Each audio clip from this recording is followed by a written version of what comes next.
જો આવરણ બે પ્રકારના છે. બહુ ગૂઢ વાત છે, ધ્યાનથી સાંભળશો તો સમજાશે. સર્વત્ર ભગવાન છે, આપણી ભીતર પણ ભગવાન છે, પણ એનો અનુભવ કેમ નથી થતો? કારણ કે બે આવરણ ભગવાને મૂક્યા છે.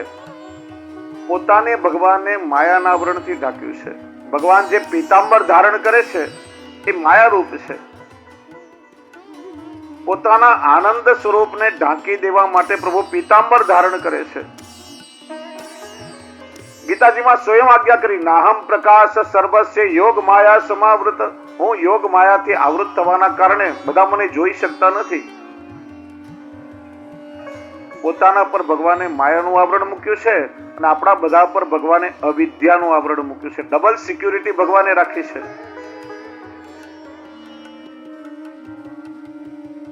ગોકુલમાં પ્રભુનું પ્રાગટ્ય થયું.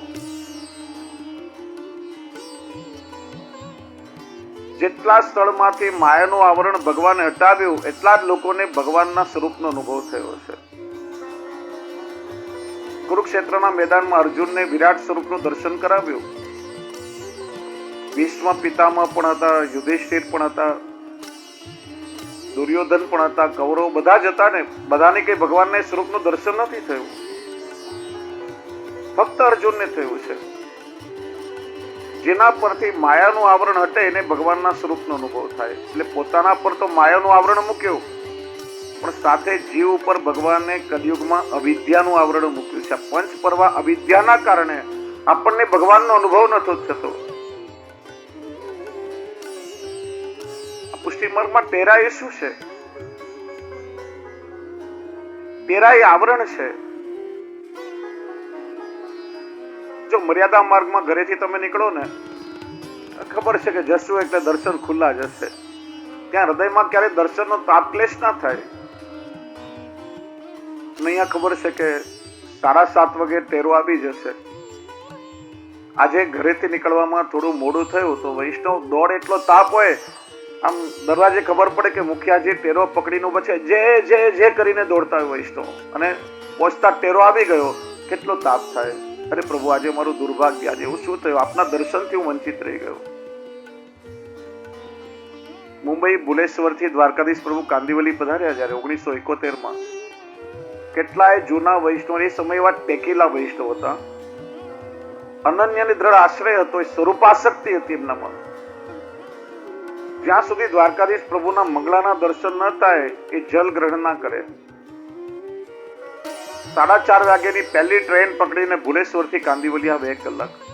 અને જો મંગળાનો ટેરો આવી જાય તો શિંગાર કે પલના ખુલે ત્યાં સુધી એ જલપાન કર્યા વગર બેસે. એ વિપ્રયોગ છે. પ્રભુ ક્યારે દર્શન થશે? અને પછી તૃપ્તિ થાય. મર્યાદા માર્ગમાં એ ભાવના નથી. જ્યારે જશું ત્યારે દર્શન થઈ જશે, દર્શન ખુલ્લા જ હોય. આ થોડા પ્રોટોકોલ ને સમજો. ક્યારે આપણે દર્શન કરવા જઈએ અને ઠાકોરજીના ટેરા આવી ગયા, વૈષ્ણવ ઘણીવાર કે આજે દર્શન બંધ થઈ ગયા. ક્યારે એવો શબ્દ ના બોલવો. પુષ્ટિ માર્ગમાં કોઈ નેગેટિવ શબ્દને સ્થાન જ નથી. કોઈ દોડીને આવતા હોય ને તો શું કે, હવે દોડશો નહીં, દર્શન બંધ થઈ ગયા. અરે દર્શન બંધ થઈ જવા એ તો મોટું દુર્ભાગ્ય કહેવાય. ભગવાનના દર્શન બંધ થાય એ તો જીવનું મોટું દુર્ભાગ્ય છે. દર્શન થઈ ગયા એવું કહેવાય, બંધ થઈ ગયા એવું ના કહેવાય. અથવા તો કહેવાય ટેરા આવી ગયા. ભગવાનના દર્શન બંધ કોને થઈ જાય? કે જે જીવ ભગવાનથી વિમુખ થઈ ગયો, એના માટે દર્શન બંધ થઈ ગયા. આ ટેરા છે, વિપ્રયોગ છે. પ્રભુએ આવરણ મૂક્યો એટલો સમય. જેમ સૂર્ય છે પણ વાદળમાં ઢંકાઈ ગયો, એ વાદળ હટે તો સૂર્યનું દર્શન થાય. એમ પ્રભુ માયાનું આવરણ હટાવે ત્યારે પ્રભુના દર્શન થાય. દ્રશ્ય પણ અનાવૃત હોય ને દ્રષ્ટિ પણ અનાવૃત હોય ત્યારે દર્શન થાય ને ત્યારે પ્રભુનો અનુભવ થાય. એટલે ભક્તિ માર્ગમાં ઠાકોરજી આપણને નિત્ય લીલાથી ભૂતલ ઉપર મોકલ્યા છે એનું કારણ કોઈ કર્મના ભોગ ભોગવવા નહીં પડે. પ્રભુ આપણને વિપ્રયોગની અનુભૂતિ કરાવવા માંગે છે. એટલા માટે ઠાકોરજીએ કૃપા કરી છે. અને વિપ્રયોગ પછી સંયોગ. વેણુ ગીતમાં જે ગોપીજનોએ કહ્યું, અક્ષણવતામ ફલ વિદમ ન પરમ વિદામ. અક્ષણવતામના સુબોધનીજીમાં બે અર્થ કરે. અક્ષણવતામ એટલે નેત્રનું ફલ અને અક્ષણવતામ એટલે સર્વ ઇન્દ્રિયોનું પણ ફલ. આ પુષ્ટિજીવો માટે ફલ શું કહ્યું ને? રસાનુભવ.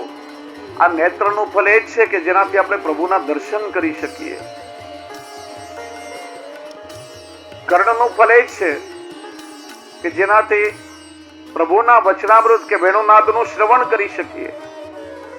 એકાદશ ઇન્દ્રિયોથી પ્રભુની અનુભૂતિ થાય, એ જ ઇન્દ્રિયો ધારણ કરવાનું પરમ ફલ છે.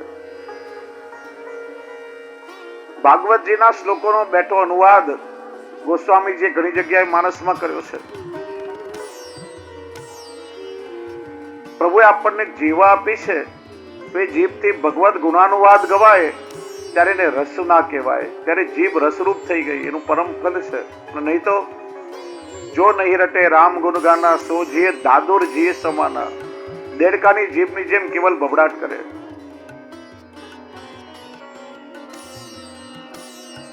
જે કાન ભગવાનની લીલાનું શ્રવણ ન કરે, શ્રવણ રંધ્ર અહી ભવન સમાના. કેવલ વિષયની વાતો સાંભળીમાં વિષયના વિષધરો વાત કરે, સર્પના રાપડા જ સમાન છે. આ નેત્રથી પ્રભુના દર્શન ન થાય તો કેવલ મોરપીંછ પર લાગેલા ચાંદલા જેવા છે.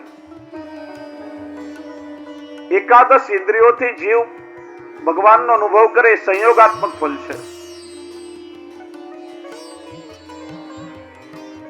જે રીતે લીલામાં સારસ્વત કલ્પમાં બ્રજ ભક્તોએ ઠાકોરજીની પૂર્ણ રૂપે અનુભૂતિ કરી, એ જ અનુભૂતિ નિત્ય લીલાથી વિખૂટા પડેલા જીવોને ભૂતલ પર કરાવી છે. એ જ સમગ્રતાથી કૃપા વરસાવવા ઠાકોરજી શ્રાવણ સુદ 11ના મધ્યરાત્રિએ પ્રગટ થયા.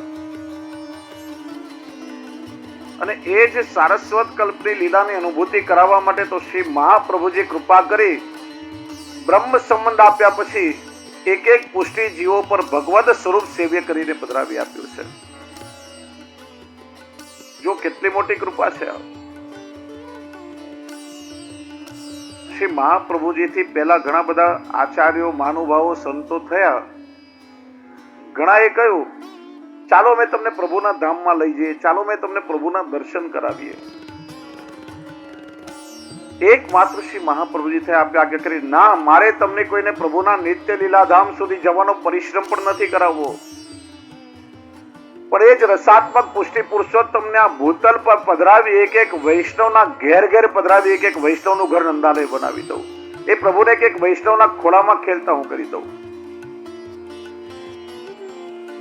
કેમ કે પ્રભુના દર્શન એ તો મર્યાદા ફલ છે. શાસ્ત્ર કહે છે કે જેને ભગવાનના દર્શન થાય એને મુક્તિ મળી જાય, બીજો જન્મ ના લેવો પડે. પણ શ્રી મહાપ્રભુજી એ જ નિત્ય લીલાધામમાં એ અનુભૂતિ છે, એ ભૂતલ પર જીવોને કરાવવા માંગે છે.